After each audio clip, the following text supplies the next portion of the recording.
Salvation is undoing. Salvation can be seen as nothing more than the escape from concepts.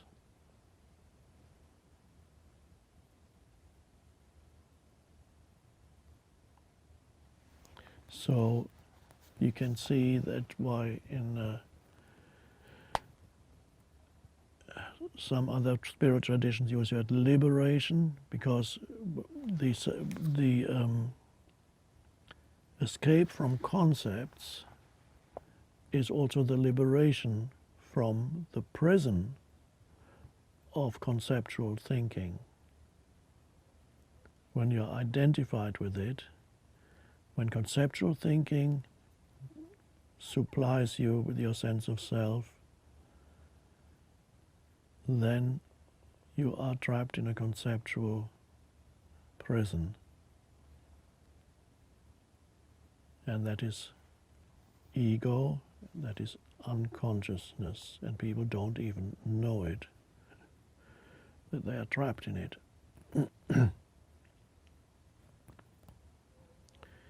So the spiritual realization is through letting go of the prison of concepts,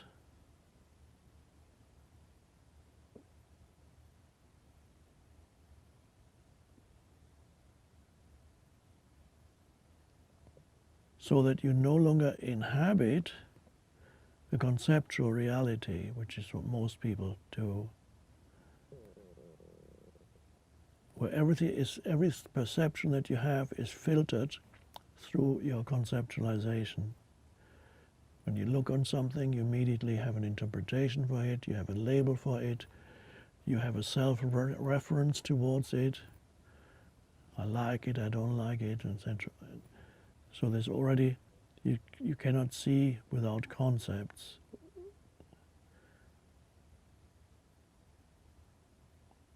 So inhabiting a conceptual reality, so you have a prison that you have for other human beings because you conceptualize them, and for yourself because your self-image is an edifice made of concepts. And salvation is the escape from concepts. And this little part ends with these 3 lines. Those who would let illusions be lifted from their minds are this world's saviors. Again, it links in to the word salvation. When you let go of the prison of concepts, when you awaken, in the terminology of the Course in Miracles, you become a savior of the world.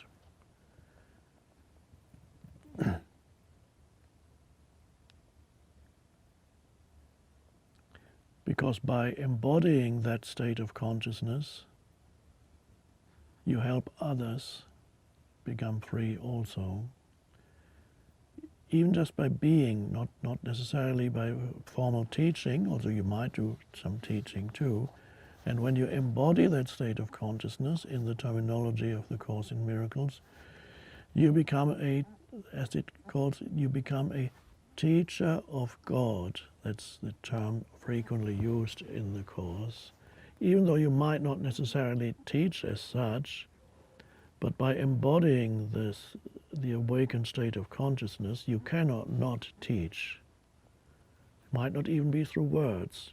It could be through your non-reactivity, through the way in which you relate to other human beings, and so on. Then everything you do is a teaching, the way in which you behave,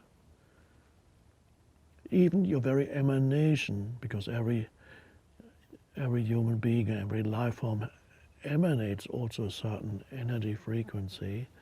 So even by the emanation, your emanation, you would become a teacher. And then some of you also, of course, will use words to teach, so you will, and perhaps even in a formal sense, you might teach groups, you give talks, you write books, who knows. But anybody who awakens, even if you're not fully awakened, even if you're awakening to who you are beyond concepts, you're already a teacher of God according to the Course.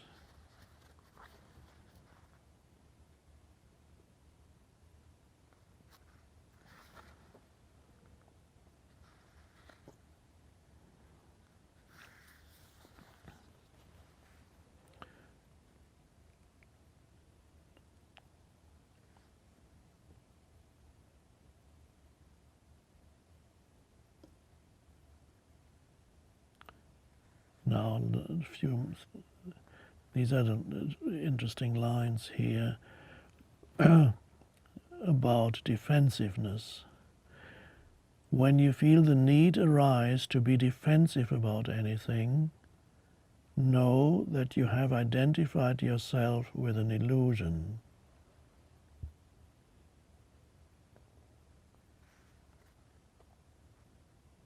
It is not danger that comes when defenses are laid down. It is safety, it is peace, it is joy, and it is God.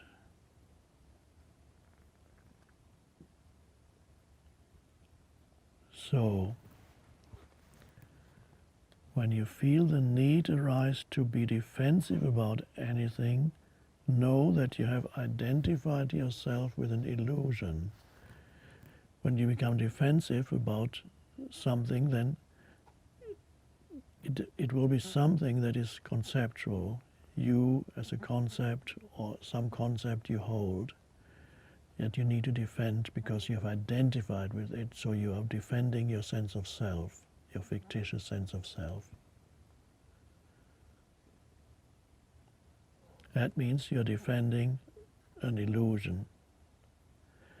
When you don't defend, because the truth of who you are does not need to be defended, so to let go of defenses can be a way of accessing the deeper dimension of who you are. And of course it takes you beyond ego, because the defensiveness is ego. Ego is conceptual identity.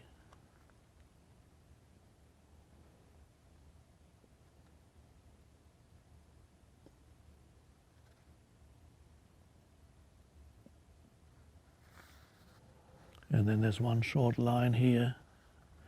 In my defenselessness, my safety lies.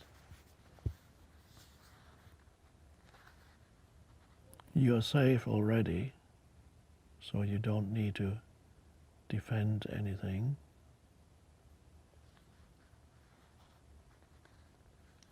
That brings me to at the very beginning of the Course in Miracles, before even page 1, there are a few lines that are supposed to summarize the entire Course, and they go like this.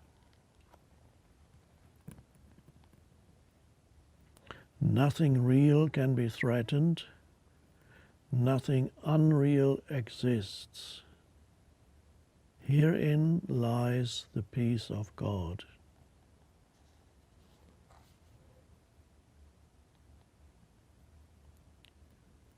That's the summary of the entire Course, and the Course is about as long as the Bible. It's huge, but it can summarize in these few words. If you understand what that means, you don't need to do the Course. You might still enjoy reading it, but you don't need it. Nothing real can be threatened. Nothing unreal exists. Herein lies the peace of God. Herein meaning knowing this lies the peace of God.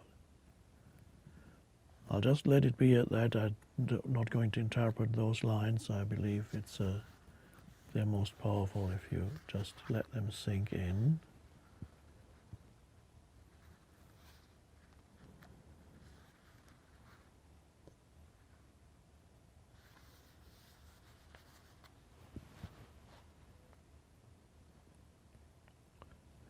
Judgment, again,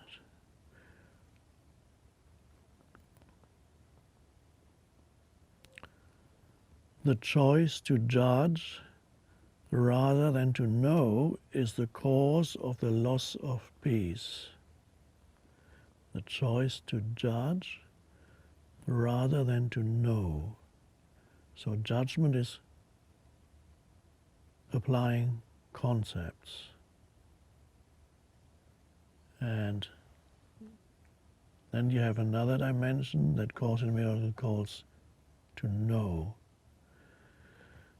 And Course in Miracles would say that the judgment is not real knowing. It's the illusion of knowing.